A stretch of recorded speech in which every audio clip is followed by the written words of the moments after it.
This is a place where the infinite is possible. And you've just happened to find yourself here. This is not a coincidence. You have been called here to help yourself. If you pay close attention, you can empower yourself to be your own healer, to be your own person, to be your own source of happiness. And that's where it all begins. This is the BC Podcast.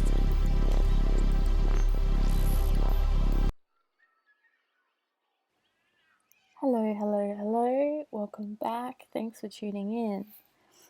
Firstly, I just want to apologize for the delay in getting this podcast out.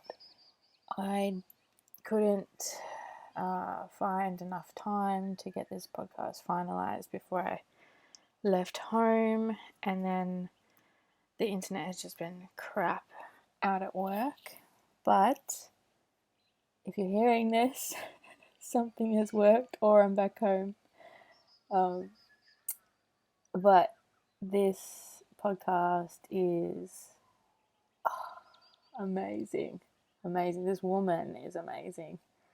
My guest today is Nanice Ellis, and she is the author of several transformation books and has been a conscious creation coach for over 20 years.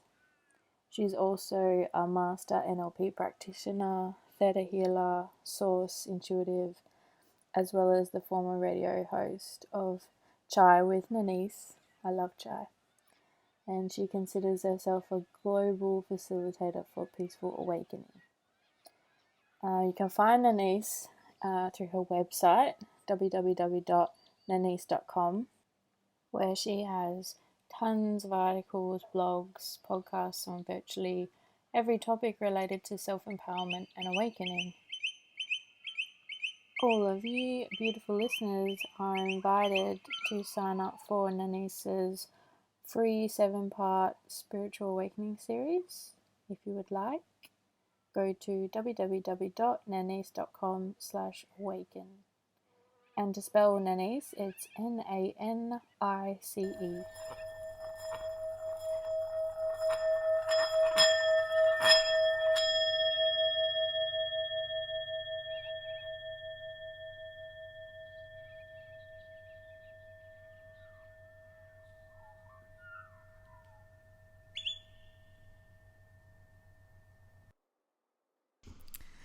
Hello, beautiful people. Welcome to the BC Podcast. My name is Beck. Today I have a very special guest, Nanice Ellis. Hi, Nanice. Hi, Beck. I'm glad that you could join us, and thank you so much for just jumping on board and saying yes. Thank you so much for inviting me. I'm really excited. So I first got in contact with you because one of your articles is Ayahuasca, Mother Nature's red pill.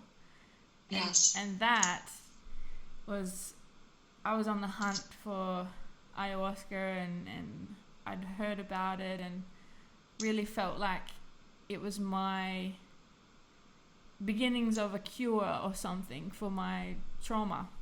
And then I read your article and it really, really spoke to me. And then I straight away bought your book, Into the Jungle. And I was just blown away by that. And as I was even reading the book, I felt like I was in an ayahuasca journey. And that just blew my mind. Like I was crying reading it, I was laughing reading it, I even vomited in my mouth a little bit when I was reading it. And it was really impactful for me, and that was it was really a guidebook, and it helped me take advantage of my first ever ceremony, because you've got, how, like, possible scenarios that may occur and how to spot the kind of entryway into the journey. Right. And then I emailed you, after reading your book and told you about all the stuff that happened to me. This is years and years ago, so I don't Yeah. expect you to remember. Yeah, and then ever since then, I've just been, on my own healing path, and you've been just a huge part of it, which you have no idea. It's my honor back for sure. So yeah, it's really lovely to have you here.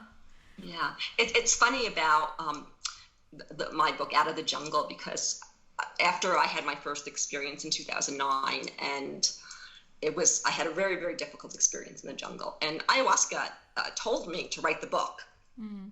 So it was channeled through ayahuasca, and I've actually heard from many, many people that they feel like it's an ayahuasca journey just by reading the pages. So, and that I had no idea that would happen. It was just a beautiful byproduct. I've got goosebumps. It's just so powerful, and you can't even fathom that if you haven't experienced it yourself. But yeah, so I wanted to know, how you grew up and what led you to plants in the first place. Yeah. Where should we start? Where would you like me to start? Wherever you want to start, whatever you want to share. Yeah. Well,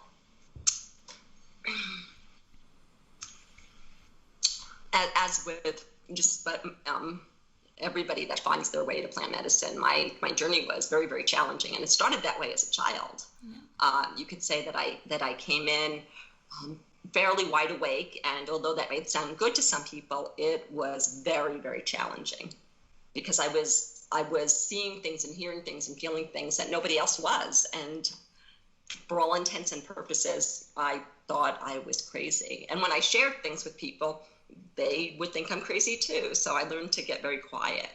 And then by the time I was about 11 or 12, I was old enough to get a New York City public library card. And I spent all my free time at the library bringing stacks of books home on every topic imaginable: psychology, parapsychology, metaphysics, you name it. I could not get enough. Mm-hmm. And of course, this is before the internet, and the information you had to really hunt for it and be guided. And so the books that I was led to, or were led to me, they all were a piece of the puzzle. And I started to realize that guess what? I wasn't crazy, because I had a different perception of reality. And in fact, I had some gifts that were not yet developed. And it was that was just the beginning. That was just the very, very, very tip of the iceberg. And as time went on, I began to understand, what those gifts were and how to use them. And when I was about 17 years old, I met a woman. Her name was Dottie Maxim, and she was an extraordinary woman, very eccentric, and she gave classes on psychic ability, and invited me into her home for special gatherings of very, very psychic people. And for the first time in my life, I was with a room full of people who were seeing things and feeling things and hearing things just as I was. Wow. So, and that was my confirmation. That was my confirmation that, I never have to doubt what I experience. And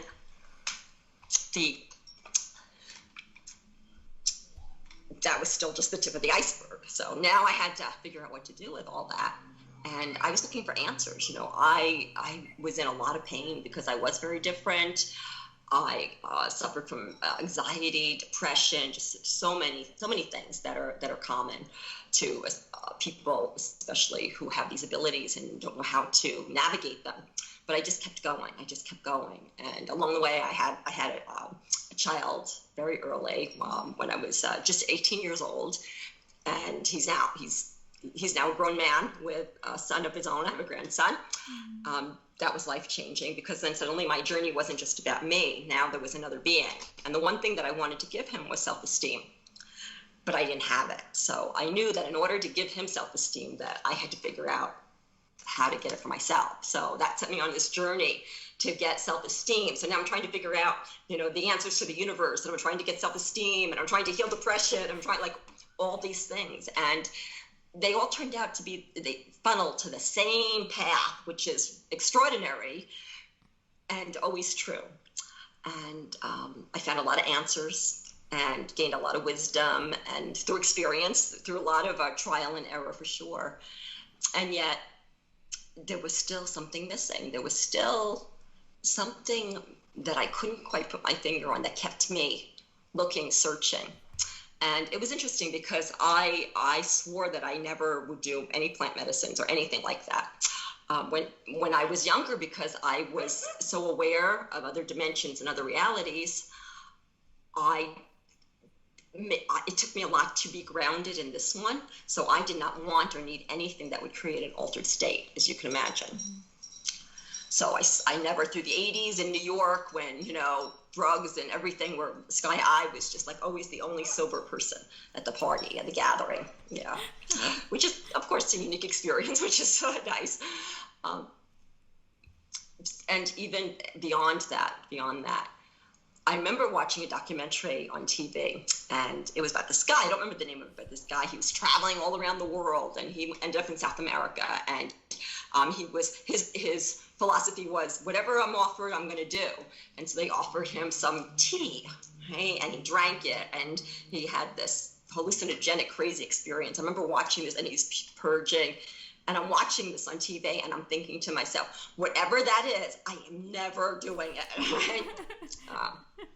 Now, whenever I say things like that, I'm very conscious. I fast forward several years, and my girlfriends and I, we were traveling every year. We had some extraordinary trips. We went to Greece and Italy and a whole bunch of other places. And one year we decided to go to Peru. And once we decided to go to Peru, one of my girlfriends says, well, should we have the native experience? And she meant, shall we go into the jungle and drink ayahuasca? I don't think I've ever really heard the word until that moment. And as soon as I did, I knew that whatever that guy was drinking years ago in that documentary, this was it. And although I swore that I would never do it, when I watched the documentary in that moment when my girlfriend suggested it, I knew that it was calling me. Wow. Yeah. And I spent the next 9 months until we left for Peru preparing for my journey. And I can say that I was 100% prepared and not prepared at all. So did you sit one of those like 7-day, 9-day, 10-day things? Did you sit one of those big ones? We were actually planning to do something like that, and at the last minute things got changed. And we ended up at this lodge through the recommendation of a friend of a friend. We ended up at this lodge in Iquitos, or just outside Iquitos in the jungle. And at the time it was called the Spirit de Anaconda. They've changed the name since. They changed the name for a reason. We arrived there with the best of intentions, thinking it was going to be a really beautiful experience, and it turned out to be a really dark place. Oh no! Wow. Yeah. And so it wasn't that your typical retreat that many people go to now. It was in the middle of the jungle. Nobody spoke English, which is common. There was no guide. There were shamans, but they were very dark, and we had tea 4 nights in a row, and it was extremely challenging, even dark, very, very dark. And I left, and I had the most amazing breakthrough by the end of the experience. But I left there. It took me a whole year to integrate. I knew what had happened was so valuable for me, and yet it was completely different than I anticipated, and took me a really long time to process and integrate. And that's why I wrote the book. So when you say it was a dark set of journeys, do you feel it's from the shaman's intentions and motives, or do you feel it was just part of the shadow work that Mother Aya does with us? Well, both. Okay. That's the interesting. We were supposed to go someplace else, and it was changed at the last moment. We all agreed. I was there with 3 girlfriends, and the lodge was very dark. It was a very, very dark place.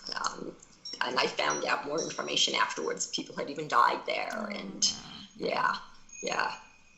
And I also, it took me a long time to understand, and I don't really want to call it shadow work because that has such a negative connotation. But what I did discover was, because I kept asking for a whole year, I kept asking, I thought I was going to go and find the light. Why did I end up in this darkness? And I couldn't figure it out. And then one day it dawned on me. And I realized that the experiences that I had as a child, which were horrific and terrorizing, and I had no place to go, no one to share them with. And so I just kind of closed that door, right? Maybe even dissociated to a certain extent. So I never processed it through. So in my subconscious mind, all the way deep in, I had this fear of whatever that was because I never got to understand it. And so Mother Aya brought me back to the fear. My worst nightmare, basically. Yeah. Wow. Again and again and again, night after night, until I figured out how to navigate it, until I figured out, what the key was. And of course, the key was love, pure love. And through that experience, I learned to tune into the highest frequency of love and vibrate at that frequency in order to move out of the darkness. It was amazing. Can you share how you tune into the higher love frequency with us? Can you share that? How did I? Can you share that? Yeah. Yeah. Well, it was the journey went from one night into the next, which was very interesting because that doesn't usually happen with ayahuasca, right? But it was like I didn't have a complete journey night one, night two, so it kept going into the next one. I have that a lot, and even really? And even my previous ones, like a year previous, it'll still continue. Yeah. Oh, yeah. Yeah. So you know what I mean. Yeah. So by night 3, I was prepared, and so I had spent hours preparing, how am I going to navigate this? And I made a list of 20 things, and within the first couple of minutes into the journey, I had exhausted all of them. Yeah, none of them worked. Wow. Yeah. So I was calling this horrific energy Maya illusion, right? And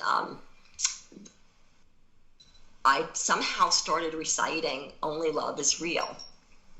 Only love is real. It just kind of emerged from the process that I was in. And when I started affirming or chanting in my head, "Only love is," at least I think it was in my head, who knows, "Only love is real," I could feel this horrific energy start to back up, retreat, right? So I knew that was it. So I just kept chanting it over and over again, but it was exhausting. It was exhausting. And if I stopped for a second, I would be back at square one, which was imagine the worst terrifying nightmare that you could have. That was the energy that I was engulfed in. And so I was determined. I'm just going to, for the next 8 hours, because we're still at the beginning of the ceremony, I'm just going to keep chanting. This is my only way. And I had a thought at some point, there has to be an easier way.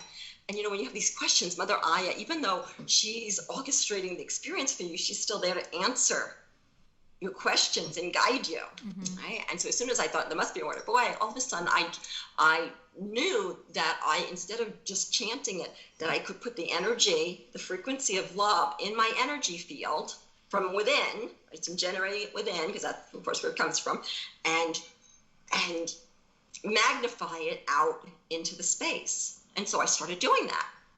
And this horrific energy field started backing off.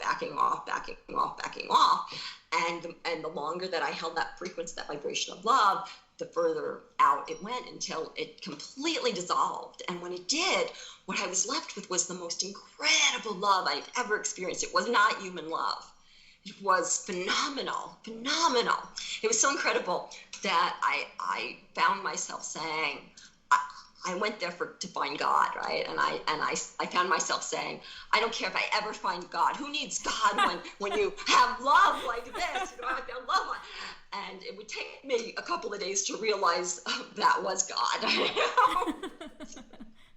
Oh, wow. Holy crap. Yeah.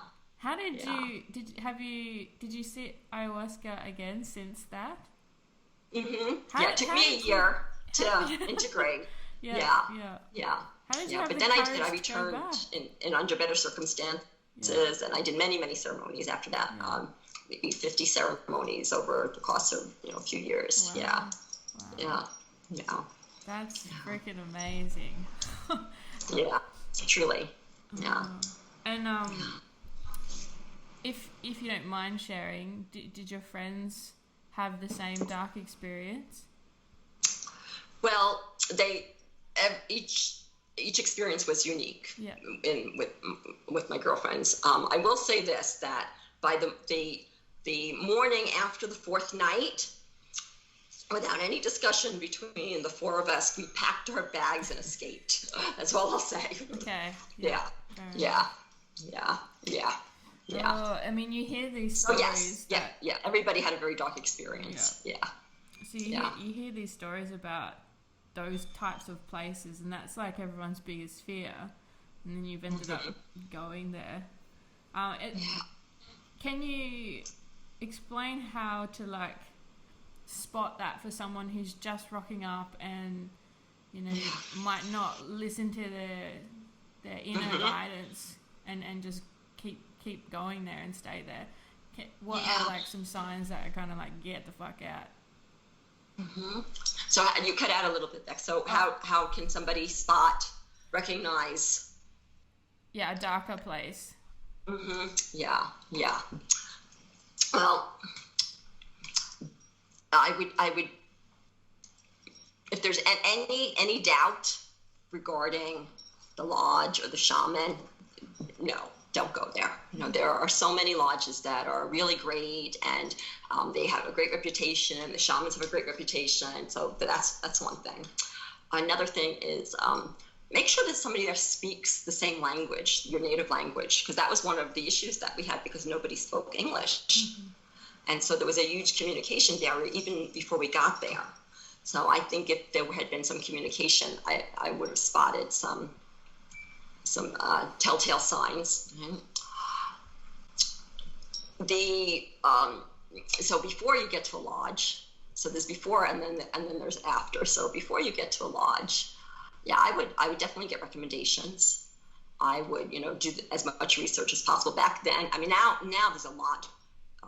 It's a lot easier to find out about a shaman, and I would find out about the lodge and the shaman and the shamans, right? And I'd also find out, was this lodge ever under another name? What's the history? Because a lot of times things happen in a lodge and then they change the names. Right. And that's what happened with the one that I went to. That's a good tip, actually. Yeah. And then if you end up at a lodge and it doesn't feel right for whatever reason, because I mean, there's normal anxiety with ayahuasca. No matter how many times you do it, everybody feels anxious, right? Because you just don't know what to expect. That's different than feeling like this place is not right, not healthy, not a good match for a positive journey. Yeah. And you can tell if you pay attention. I think one of the things that, I remember that when we got there and we were very tired, because we had been traveling for so long.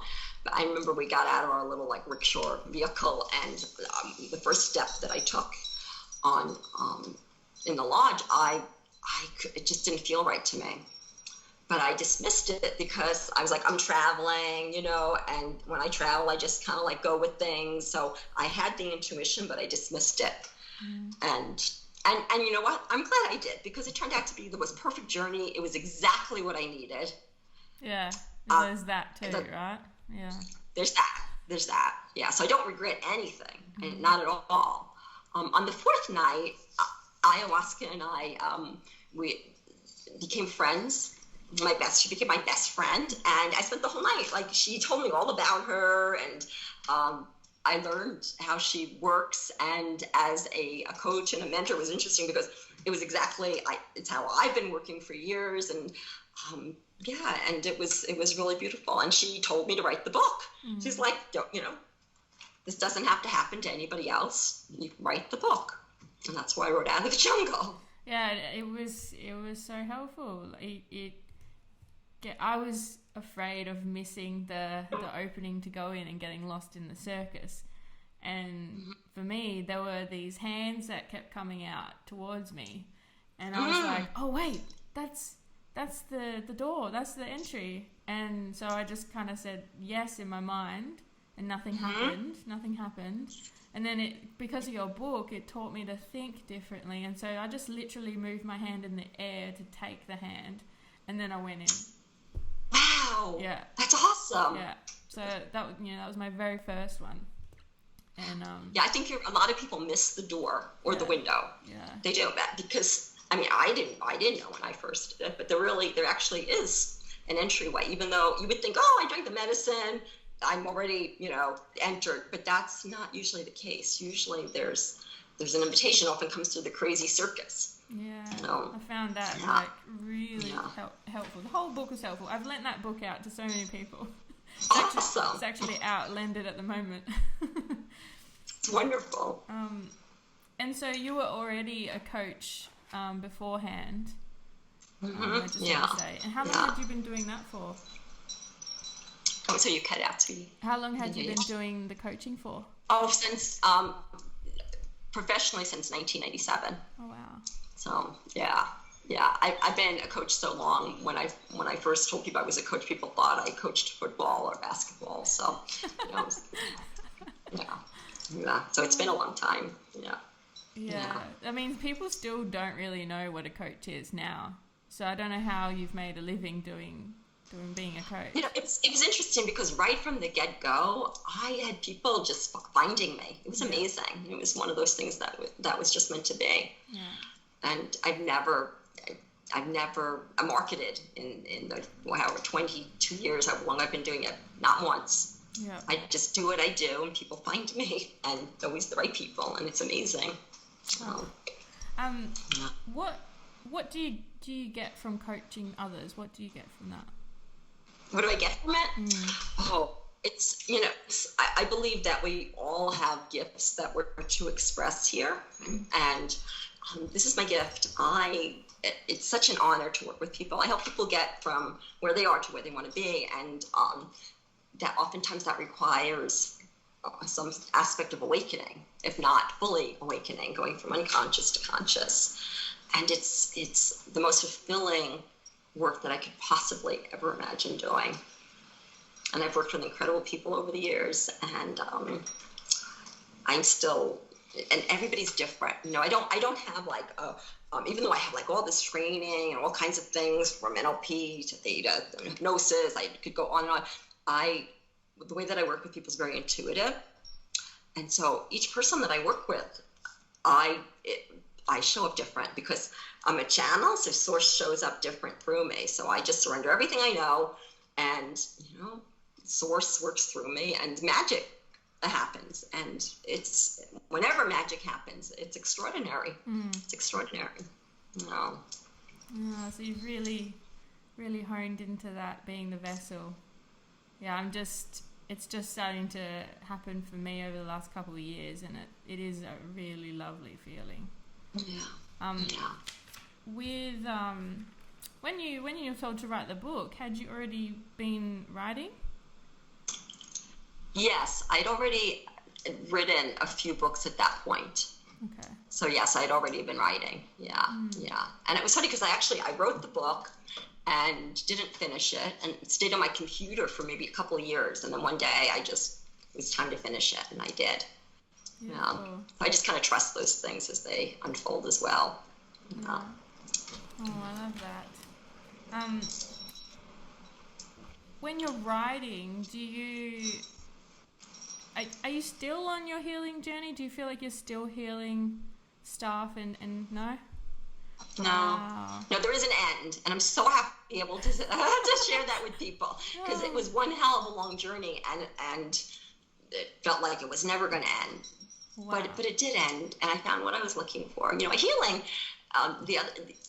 The other side of healing is awakening. So it's like we go on this healing journey, and we're often this trauma. And I had a lot of trauma when I was younger too. I was when I was 17, I was in a horrifically abusive relationship that I barely escaped with my life, and other traumas as well. So so I was healing those those emotional wounds and trauma and all that.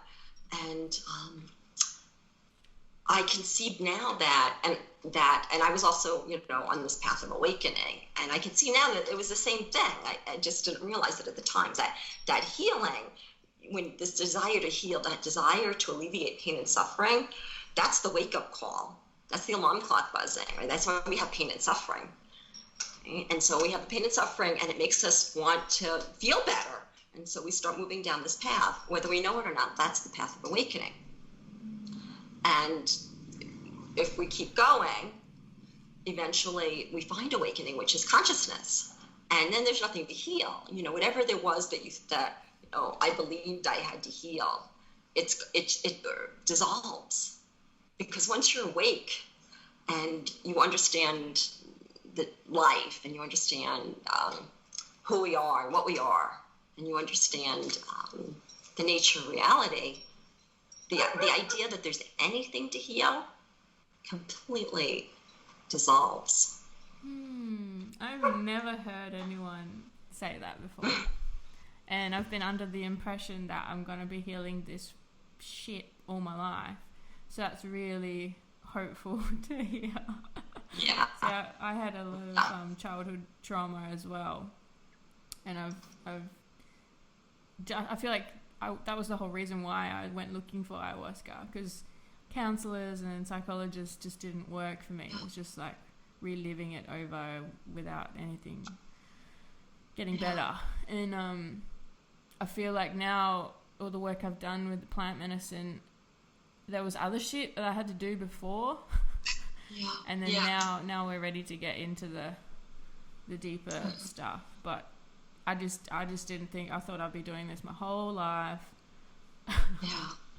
I was committed as well. It didn't matter how long it took. I was committed, and it sure seemed like it was going to be my whole life. But no, there was an end. There is an end, and it's beautiful. It's beautiful. I mean, there's no marching bands, but it's peaceful and blissful and fun and light and worth the journey. It's worth the journey. I often go back and tell my past self, come on, keep going. You can do this. It's worth the journey. It's worth it. It's worth it. No. When you were writing, did you feel like that was part of the healing process? I'm sorry, your voice disappeared. When you were writing before, was that part of the healing journey for you as well? I started writing personally for myself when I was really young. Okay. So that was actually very helpful. I find that when I write, something amazing happens. But when I was younger, I would get answers, to my own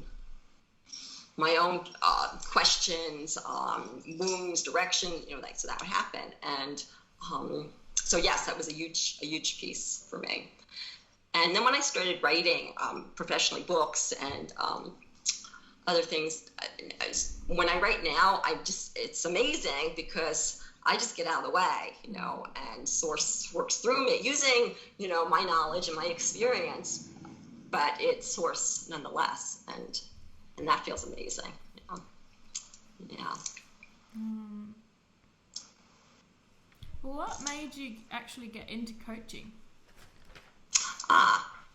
So when I was in my mid-20s, I started working for a crisis center in New York, and I immediately fell in love with the work. It was volunteer work. We were a suicide outreach center. We were the rape hotline, domestic violence. It was the AIDS hotline. This was in the 90s. Phone rang a lot. We were everything. And so I had all this training and experience, and I was there for 7 years. And it was love. It was love. I wasn't getting paid for it. And at some point, I realized that this is what I want to make my life about.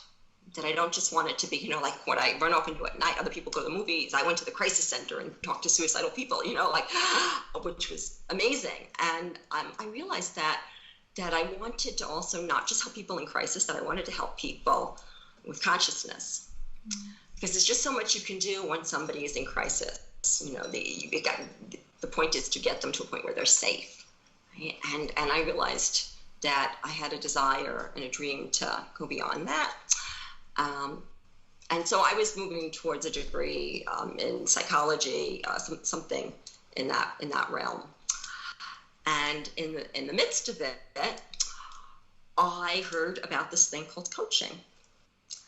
And I never heard of it before. It was like a new thing. And immediately I knew, like, I got the whole download. I remember I was on an exercise bike watching a TV, and there's a CNN or something, and they're interviewing this coach, Leonard Jacobson was his name. He's the dude who created Coach U that started the whole thing. And as soon as I heard about coaching, I almost fell off the exercise bike. I saw the whole thing. I could see that, not just on my work at the crisis center, working with people, but all my personal work, my reading, my research that I had done since I was 11 years old, and my intuition and, all of that, right? Like coaching would be the umbrella. And that's exactly what happened. So then I pursued coaching, and it took off immediately. There was no effort. Wow. There was no effort. It never has been. And, it's funny because when I was probably around 19 years old, I was reading a book one day. I don't remember the name of the book, but I remember one line in the book, and it said, "Your perfect career may not even be invented yet." And when I read that, I knew it was true. And it turned out it was true. Wow. I love that. Yeah. Wow. Yeah. No. What do you say about fear now? What's fear to you now? Fear? Fear. Yeah. Yeah. No, fear is, the purpose of the ego, is to keep us safe, basically. It's not, the ego has gotten a bad rap, but it's a program, and it's part of the subconscious mind. It's how the subconscious mind communicates with the conscious mind, and it generates fear in order to keep us safe.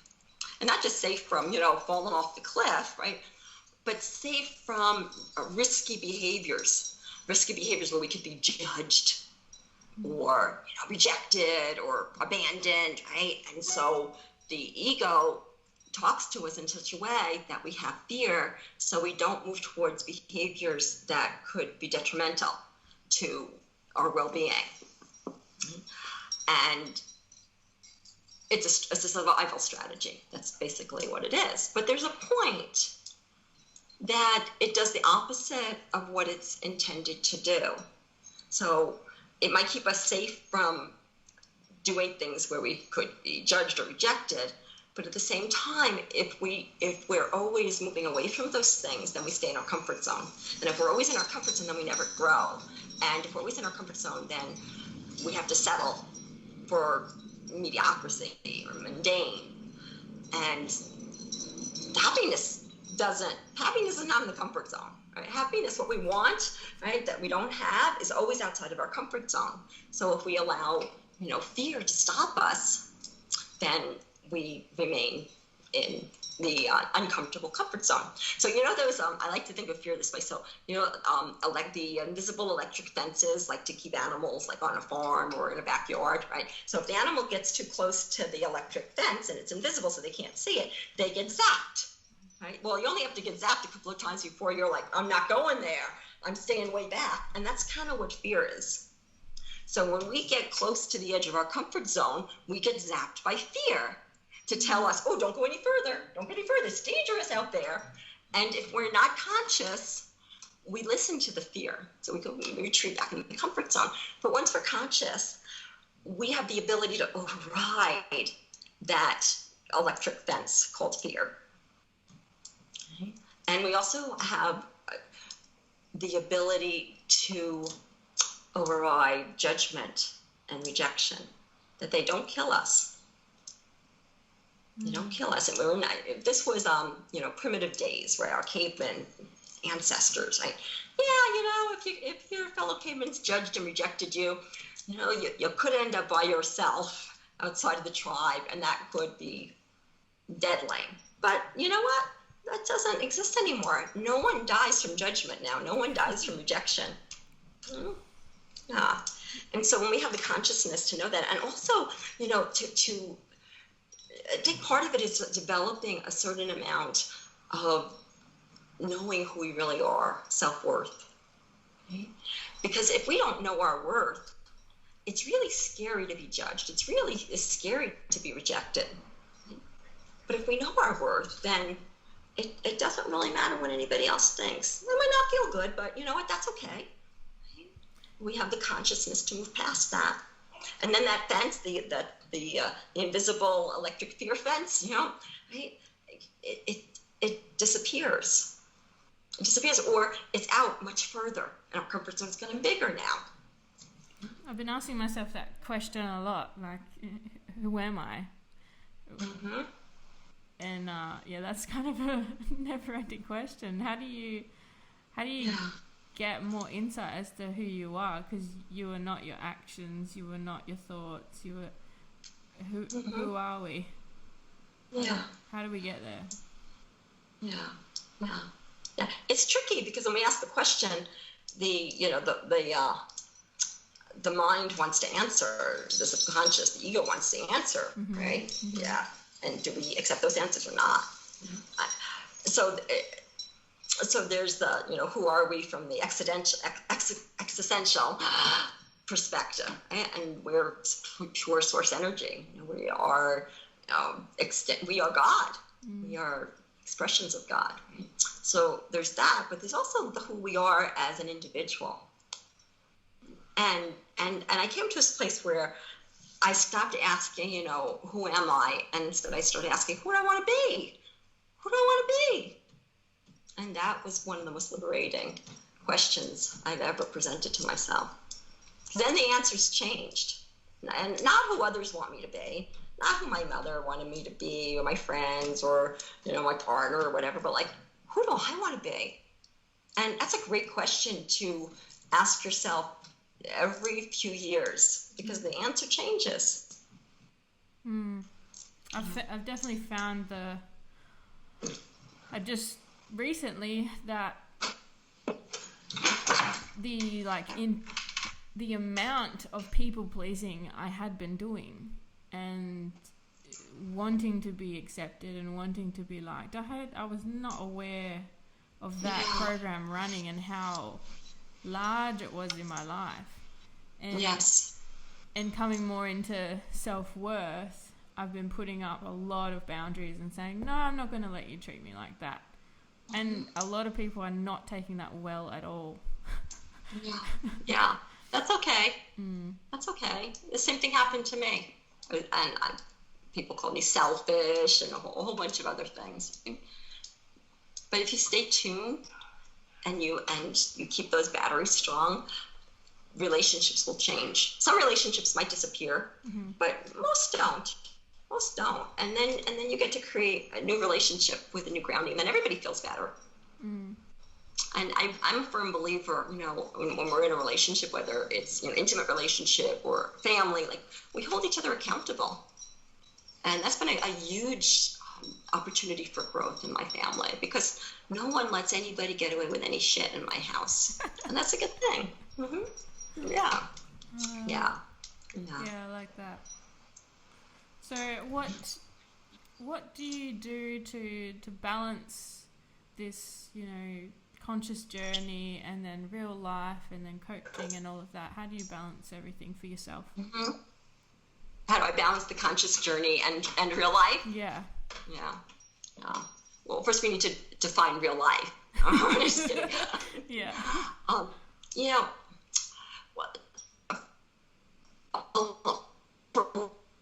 I had of that. There was my conscious journey, or my spiritual journey, as I called it back then, right? And there was my real life, right? And I was a single mom, and entrepreneur, and a lot going on. And at some point, I realized that I was thinking about it all wrong.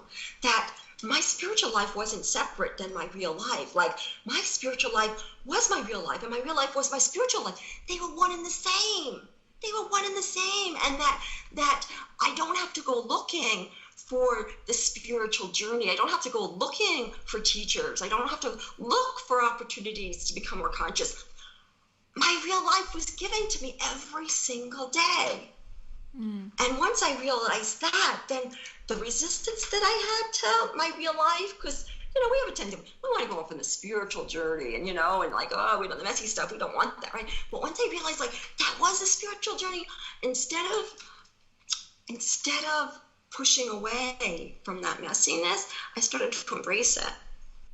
And it was pivotal. It was pivotal. And I started to see everything as an opportunity for consciousness. And everything was. And I think that accelerated my own journey exponentially. And I found so much beauty. Beauty. As hindsight, I can look back and I can see, like, these moments that, maybe at the time I wasn't calling them beautiful. They were so beautiful. The universe was giving me exactly what I needed when I needed it. It's beautiful. And now, I'm fortunate to be able to recognize that beauty, because I know it's there. And if I don't see it, it's not because it's not there. It's because I'm not seeing clearly. I was just going to ask just by knowing it's there, I find it. I was just going to ask you, do you sometimes get disconnected, and what do you do there? But you just kind of answered it. You're just not saying clearly. Say that again. I said I was going to ask you if you get disconnected now, and what do you do there? But you just pretty much answered it. You realize you're not seeing clearly. Yeah.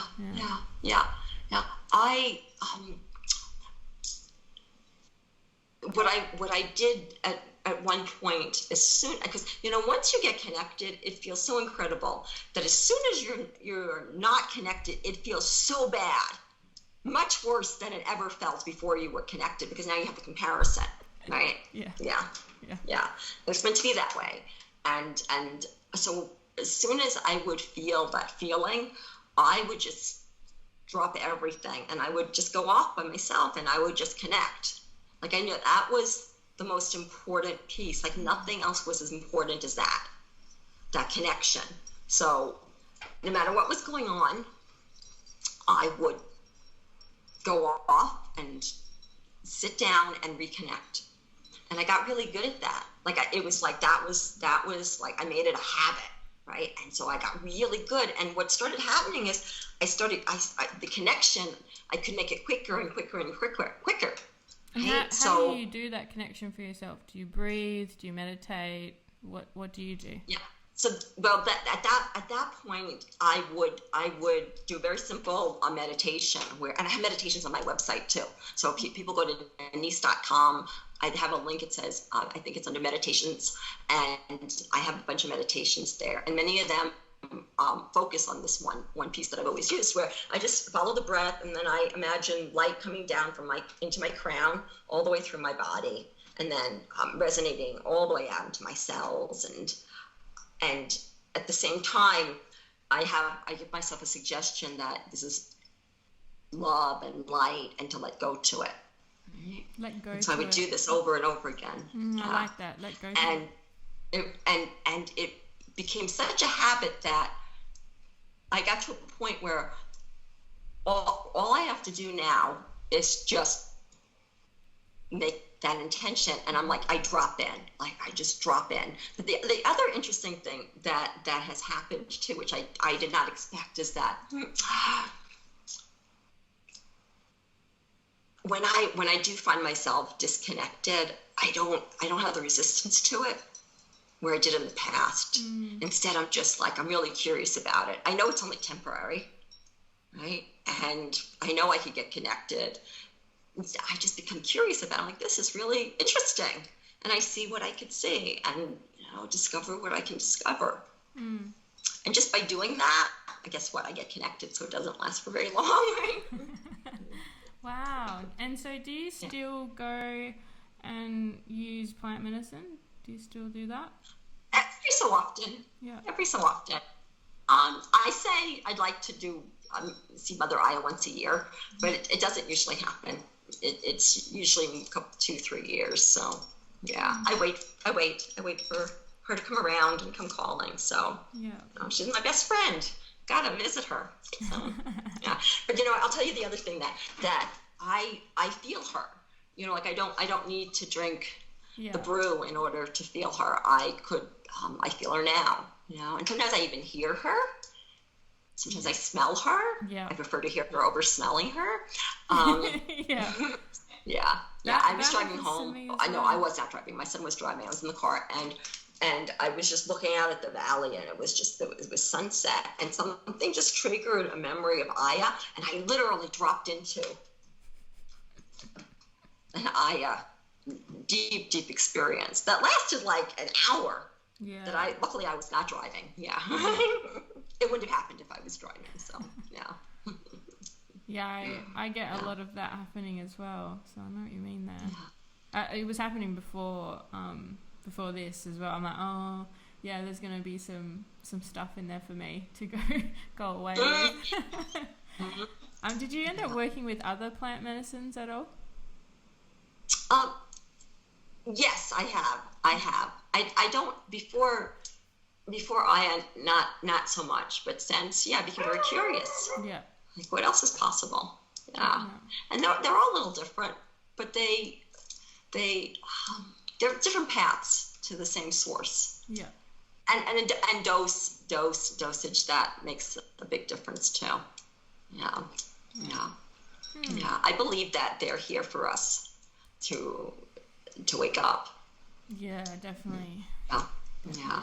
Can you share some of your wisdom about integration? And because I feel like in the beginning I did a bunch of ceremonies together because I wasn't understanding it fully, and I'm still probably not. I don't know if I ever will, but now that I understand more, I need more time to integrate now. Yeah.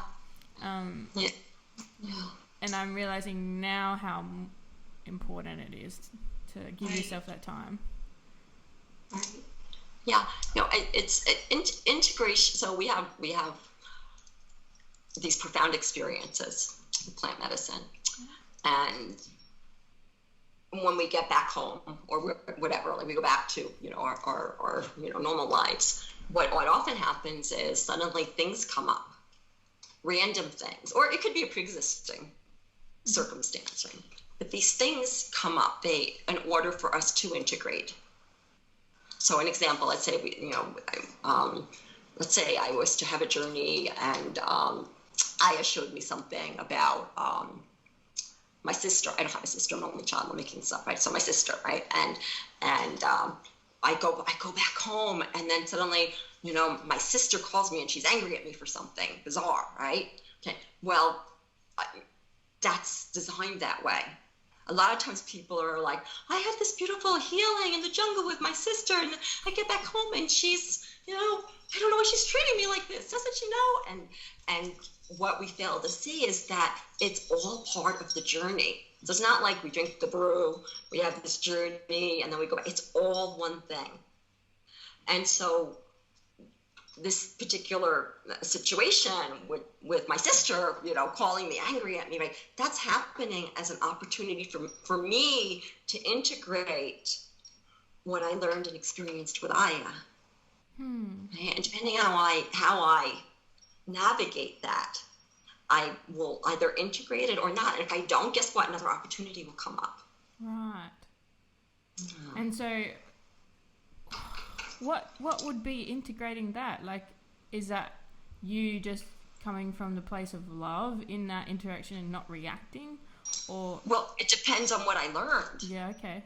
So if I had learned that, that I don't have good boundaries with my sister, yeah, right, and that's why then the integration would be setting boundaries and speaking my truth, okay, right? That would be right. Okay. Or if Aya showed me that I was judgmental of my sister, or I hadn't forgiven her for something that happened when we were kids or whatever, right? Then it would be love and forgiveness. Right. So it would be very specific to what I experienced in the journey. Oh, yeah, that really helps. I haven't looked at it that way before. Yeah, it's really interesting because a lot of times people get back to their lives and they're like, why is everybody interrupting? I had this beautiful experience. I gained all this wisdom and everybody's just bothering me. Why don't they leave? And not realizing this is the integration. Yeah. This is the integration. Yeah.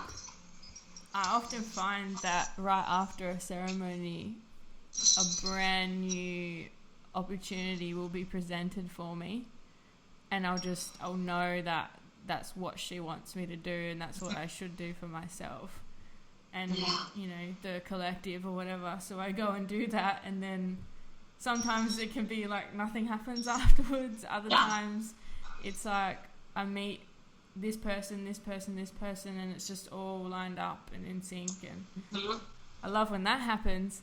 But then when I'm stuck and nothing's happened, I'm like, oh, why did I just quit my job and come to this job? I don't understand. So perhaps I'm just missing the message. Sometimes we don't know. Yeah. We don't know. And sometimes Aya tricks us. Okay. Can we talk about that? She's tricky. Yeah. Yeah. So you can like get this guidance and follow it, and you think you're doing it for one reason, but it turns out to be a completely different reason. Yeah. Okay. Yeah. I've had maybe a couple of those. Yeah. What's that? I think I've had a couple of those. Yeah. Yeah. And it could even be to trust. It could even be just to trust. And that you don't need confirmation that it was the right thing because something happened. Yeah. Yeah. Yeah. So,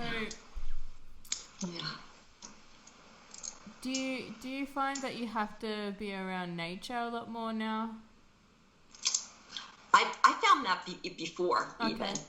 Yeah, I'm from New York, and I thought I'd always live. I lived on Long Island near the beach, and I thought I would always live by the beach. And then one day I just had to be in the mountains, and I just kept being drawn to the mountains. That's where I've lived, for the last 22 years. So so I got nature in my backyard, and I'm an avid skier, so I spend the whole winter skiing. It's amazing. I also wanted to ask you, with having partners, do you find that it's easier for you if they're on the path as well, or can you have a partner that's not on the path? How does that? Yeah. That's a very good question. Yeah, a lot of people are experiencing their own growth and awakening, and their partner is on a different path. And it can be really hard. It can be very, very hard. For myself, years ago, so many more people are waking up now. When I was my awakening process was many, many, many years, decades, and very few people were waking up. So I was pretty much alone. Yeah. And I just accepted that. I just accepted like this is my life, my journey, and I'm alone. So even like when I was in a romantic relationship, I did not have expectations at that point that my partner had to be where I was, because there was nobody. It was like this was a long time ago. And then at one point many years ago, I realized that I had always been in a relationship. I was like 14 years old. There was always a boy, a man in my life, always. And I decided that I wanted to be alone, not just alone, like spiritually. Like I wanted to be single, and so that just was so hard. It was like everything in me, like wanted, to be with this, and I just was very clear. And part of it was my children, my younger children, they were still. I still had this window of opportunity to make a difference in their lives. They were still fairly young, and I really just wanted to reclaim all my energy. I realized I'd given so much energy away to partners over the years. And it was hard at first, but then it became the most incredible thing my relationships with all my kids improved, and I had so much more energy, and I really got my thinking clear. Because when you're in a partnership, sometimes it's hard to tell like what you want, what your partner wants, what you've agreed upon, right? And there was none of that. So I could get I became completely embodied, which was, now I know that's a huge piece of awakening. Like, we don't wake up unless we are fully embodied.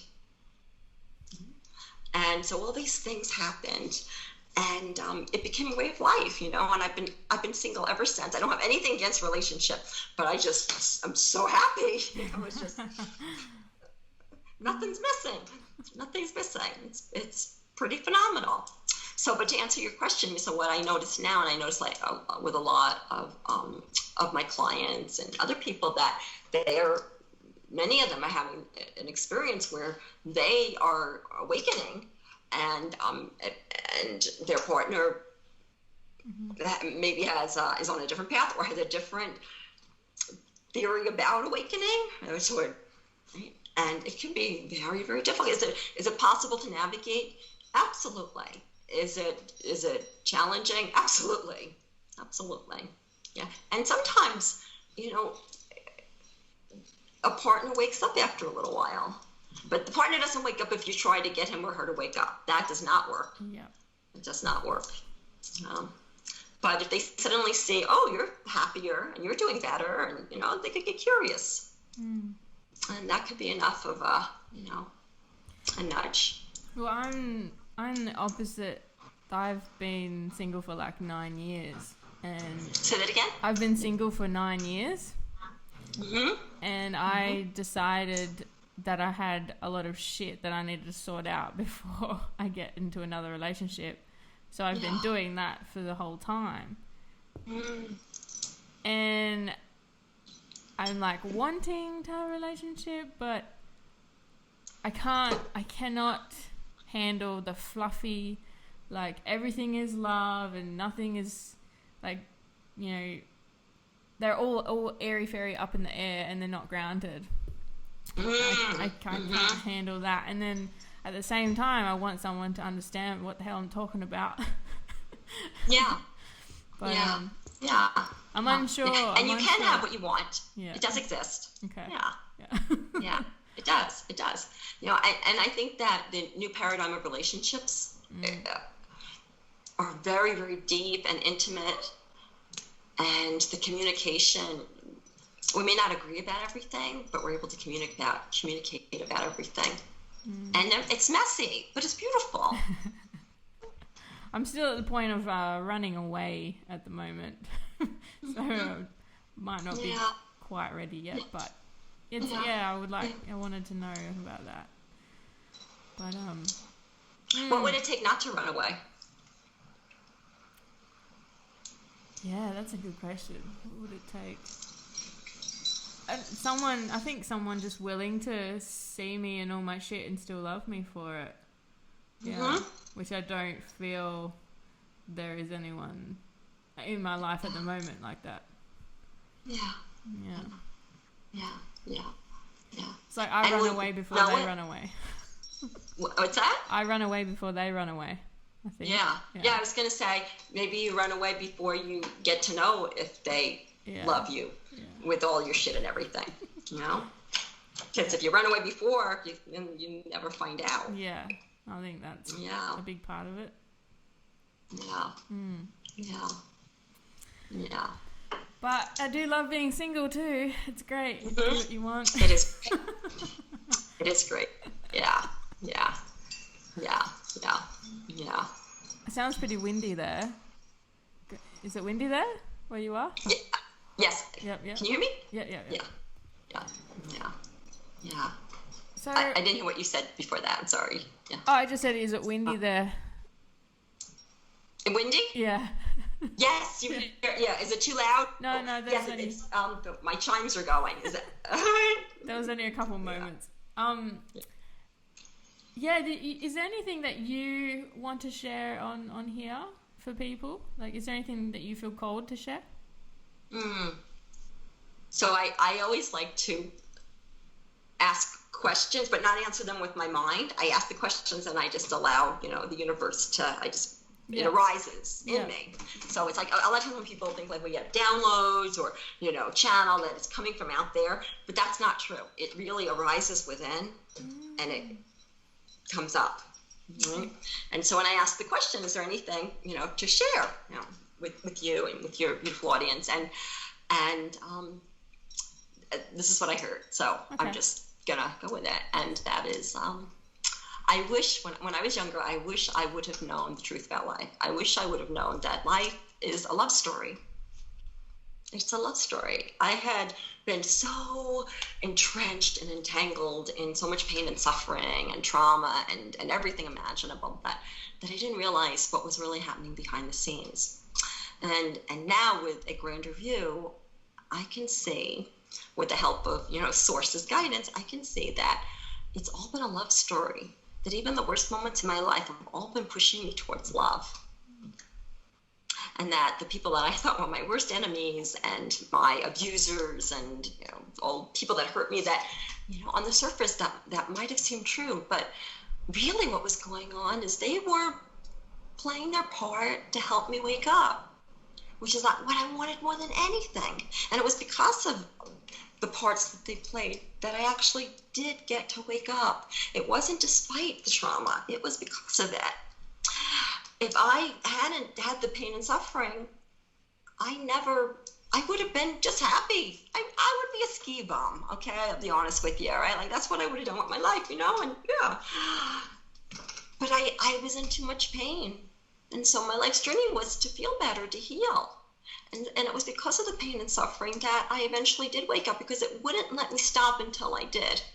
And I realize now that is the purpose of pain and suffering, that it's the wake-up call. And it's a guaranteed wake-up call. And it's relentless. It does not end until we wake up. And that's the cure for it. That's the cure for it. When we really look at pain and suffering, trauma, emotional wounds, it's really about disempowering beliefs.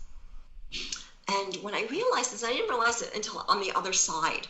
I didn't realize it until I healed. Right? So when we have trauma or unhealed emotional wounds, it's because we hold disempowering beliefs. So a situation occurs, a trauma occurs, and in order to make sense of that, we create beliefs. And those beliefs, there's 4 disempowering beliefs that we adopt that create the trauma or the emotional wound, and that is powerlessness. I am powerless. I am a victim. Things happen to me. Right? I am powerless. I can't do anything different. I am unworthy. And the things that I love, I lose. And so we adopt 1, 2, 3, or 4 of these beliefs, and that's what creates the trauma. And all trauma trickles back to, it all funnels back to that. I have a really good articles on this. So if I can, if any of your readers are interested, they can email me. Well, I'll give my email address at the end, and I can send the articles, links to the articles. When we understand, so it's like many of us spend our lives like trying to heal our emotional wounds, our trauma, and we don't heal it. And the reason we don't is because we're going about it all wrong. Right? You can't heal something that happened to you. But you can heal the belief that you adopted as a result of it. And it's that belief that is causing you emotional pain. So if we adopt a belief that, this thing happened to me because I'm unworthy or because I'm powerless, right? And we hold those beliefs, though they're false beliefs, they're inherently false because we are powerful, unconditionally worthy beings. That's who we are. So when we believe something other than that truth, it causes pain. The pain alerts us that we're believing something that's not true. It's kind of like having a splinter. You have pain because the splinter doesn't belong there, right? And you keep having pain until you get the splinter out, and then you look at it, so small. You can't believe that tiny little thing caused so much pain. And it did because it didn't belong there. Mm-hmm. And disempowering beliefs do the same. So when we believe any of these 4 disempowering beliefs, it causes pain. And other things happen in our lives that trigger these beliefs and trigger the pain in order to point to them so we know what it is. And when the healing occurs, the healing doesn't occur until we release those beliefs. And that's the point. Right? And so once we release the beliefs of being powerless and unworthy, et cetera, and we remember and embrace our intrinsic power and our unconditional worth, then the wounds that we had, they disappear. I had, when I was in that horrifically abusive relationship when I was 16, after I got out of it, I spent years healing. That was part of my healing too, and I finally got to a point where I healed all of it, and I forgave my abuser, and I forgave myself, and all of that. I thought it was done. I lived on my life, years, a couple of decades passed. One day I'm thinking about it, and I played this game with the universe. I say to the universe, show me the truth about, and it could be anything, right? It could be something in history, it could be something in my life, it could be anything, right? And I had been playing this game for so long, I ran out of things, right? And so I would do this in a bubble bath, right? I was in the bubble bath, universe, show me the truth about, and I would just I would be shown often a film in my mind, right? Or something like that, right? And so this one day or evening, I said, show me the truth about this abusive relationship. And I thought I knew the truth, and that was done, right? I just ran out of things to ask about, right? So what I was shown shocked me.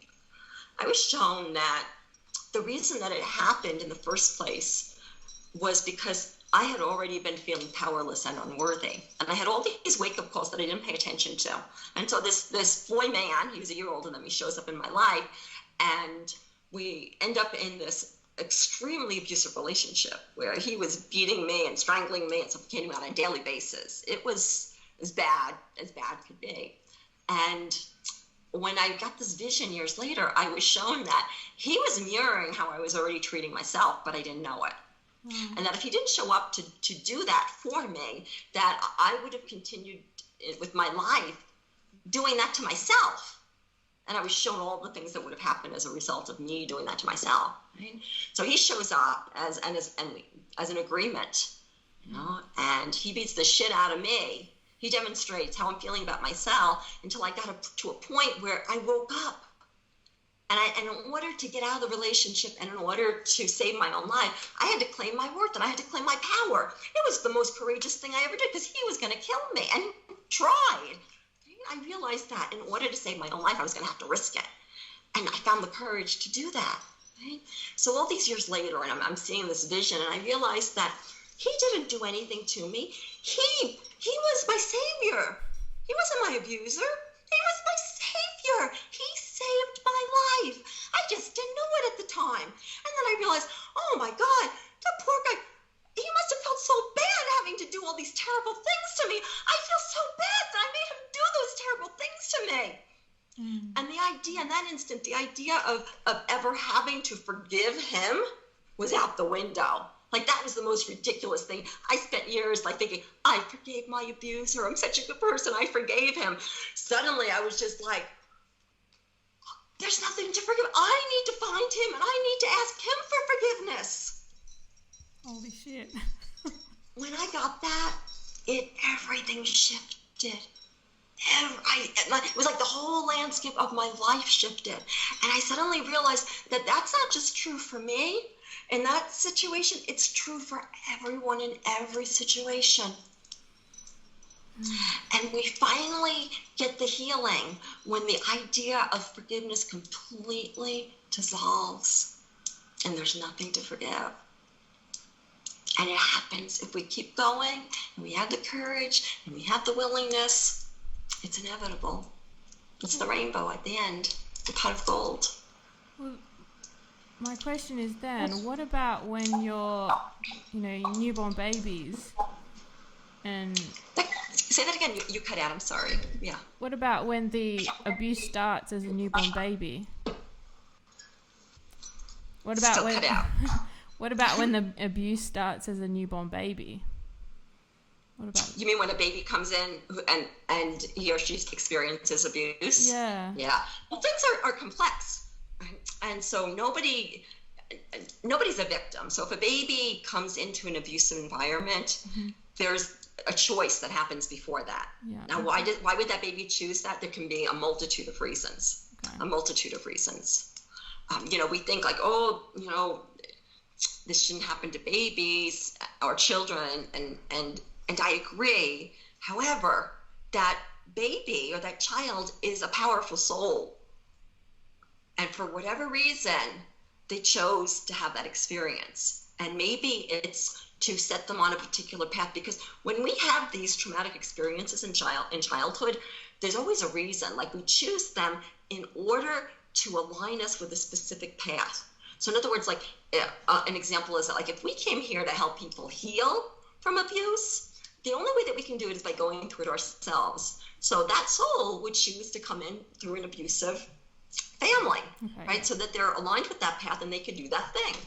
And, I know, like, from like, there's no way that I could help people if I didn't go through everything that I went through. There's no doubt. So nothing went wrong. Nothing went wrong.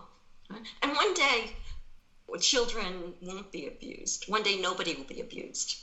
The reason that there's so much abuse is because humanity has been on this roller coaster ride of disempowerment for a really long time. And nothing went wrong. Nothing went wrong. It's been grandly orchestrated, and for the source to have every experience possible and then to wake up at the end. Right? But the dynamics have set us up to live in a world of disempowerment. And when you have disempowerment, you have abuse. And when you have abuse, you have pain and suffering. When you have pain and suffering, you have a wake-up call. And when you have a wake-up call, guess what? Consciousness rises. And we're all waking up.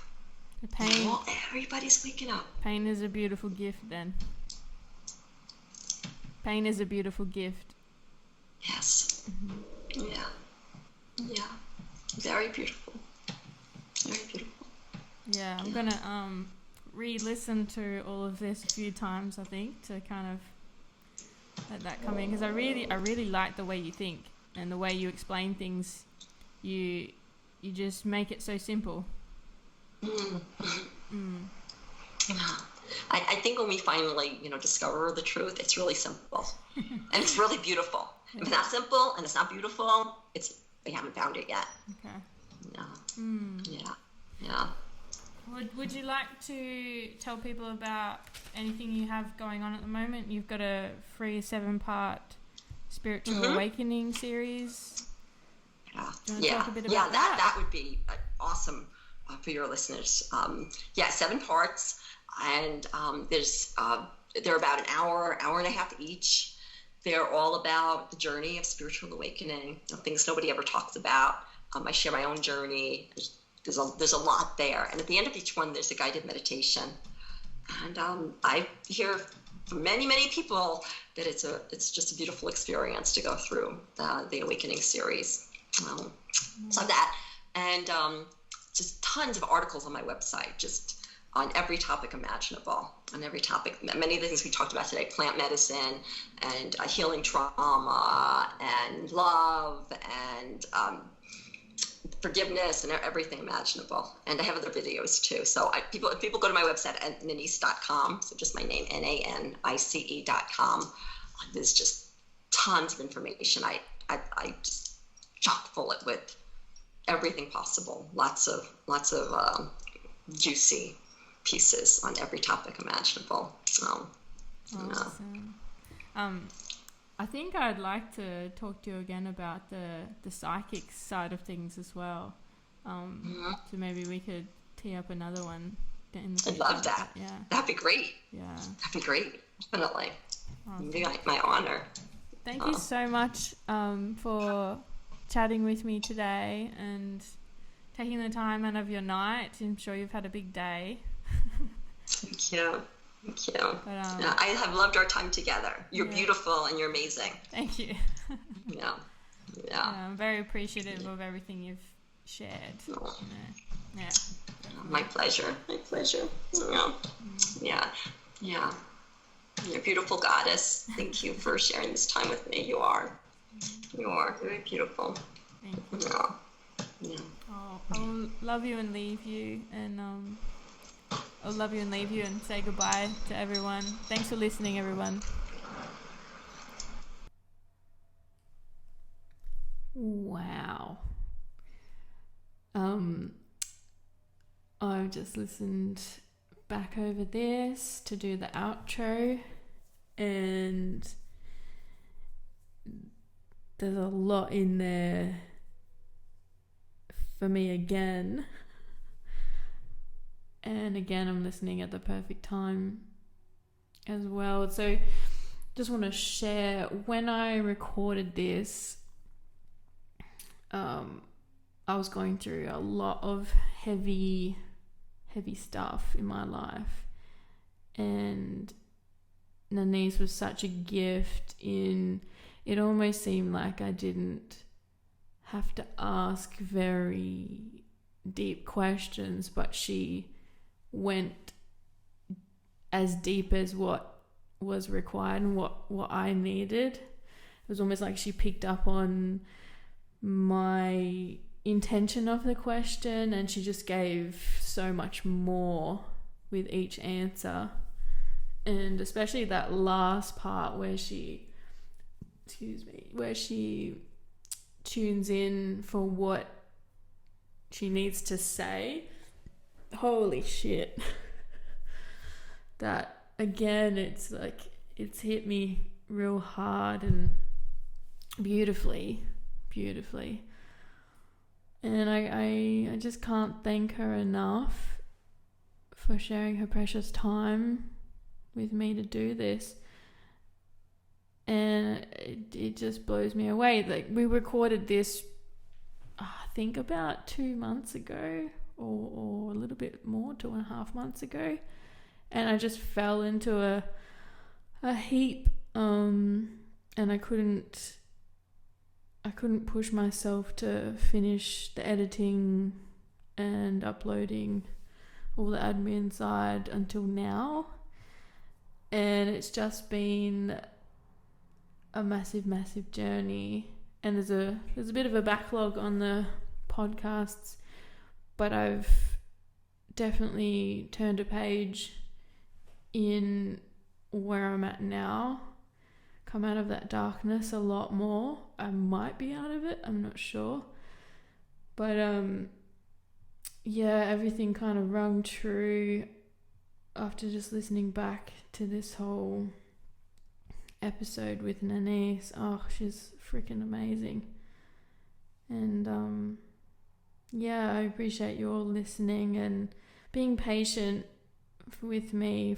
I've had a couple people like hanging out for the next episodes, so that I've been recording them, and I've not been in the best headspace myself, but I've, when I've had the energy to record them, I have. But I hope that I've still been able to bring what's needed to be brought to the podcast for you all. It's very much a transformational journey for myself doing these podcasts, especially with a lot of the guests. They energetically bring up a lot of stuff for me to process and work through. Like, each episode I've had either big purging, it can be physical, emotional, even sort of situational in my life as well. Just, man, this year.